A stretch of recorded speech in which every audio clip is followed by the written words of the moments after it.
Number analogy খুবই সুন্দৰ এটা কুৱেশ্যন। এনেকুৱা ধৰণৰ কুৱেশ্যন পৰীক্ষাত আহিয়ে থাকে। ইয়াতে 5 আৰু 10ৰ মাজত যি ৰিলেশ্যন আছে 4ৰ লগতো একেই ৰিলেশ্যন বনাই আমি এনচাৰটো উলিয়াব লাগে।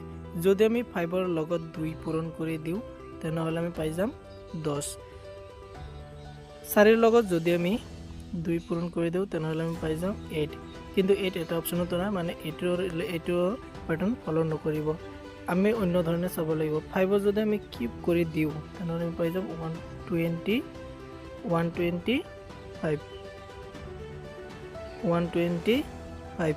125ৰ যদি আমি প্ৰত্যেকটো সংখ্যা এনেকৈ পূৰণ কৰি দিওঁ 1 2 গুণে 2 2 5 গুণে 10।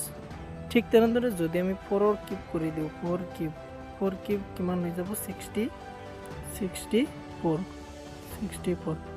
6 আৰু 4ক যদি আমি পূৰণ কৰি দিওঁ তেনেহ'লে আমি পাই যাম 24।